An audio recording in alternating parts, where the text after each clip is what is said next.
দর্শক, খুলনায় শেখ হেলালের বাড়ির সামনে আছেন আমাদের সহকর্মী আতিয়ার পারভেজ। সরাসরি চলে যাচ্ছি সেখানে।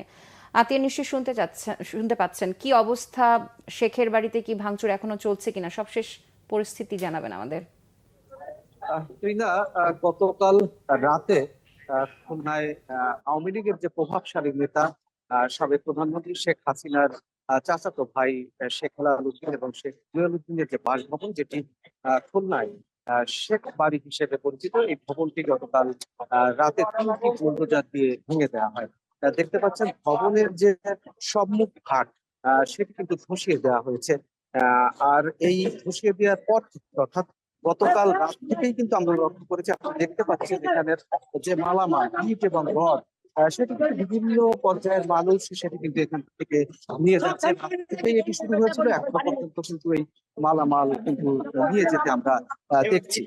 তো গতকাল রাতে যখন এই ভবনটি ভাঙা হয়, তখন কিন্তু বৈষম্য বিরোধী ছাত্র এবং বিক্ষুব্ধ জনতা তারা বলেছিল যে অংশটি এখনো ভবনের দণ্ডায়মান রয়েছে, সেটি কিন্তু আজ সকালে এসে ভাঙার কথা ছিল, কিন্তু এখনো পর্যন্ত কিন্তু আমরা এখানে বিক্ষুব্ধ ছাত্র জনতার কোনো অংশকেই আমরা কিন্তু এখনো পর্যন্ত এখানে দেখছি না।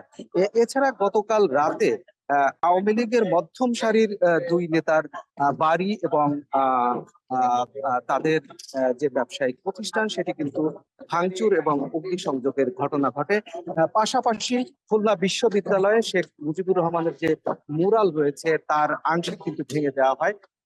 আমার সাথে কিছুক্ষণ আগে বৈষম্য বিরোধী ছাত্র আন্দোলনের কয়েকজন নেতার কথা হয়েছে, তারা যেটি জানিয়েছে, আজ রাতে এই মুরালের যে বাকি অংশ সেটি ভেঙে দেওয়া হতে পারে, যদিও সেই কর্মসূচি এখনো পর্যন্ত কিন্তু চূড়ান্ত হয়নি।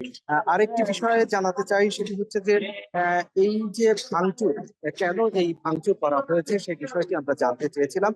তো বিক্ষুব্ধ ছাত্র জনতা আমাদেরকে যেটি জানিয়েছে সেটি হচ্ছে যে দক্ষিণ অঞ্চলের গোটা এলাকাকে মূলত এই ভবন থেকে নিয়ন্ত্রণ করা হতো, ক্ষমতার কেন্দ্রবিন্দু ছিল এই ভবন, সেটা সেজন্যই আপনার মূলত। সঙ্গে আবারও সংযুক্ত হব।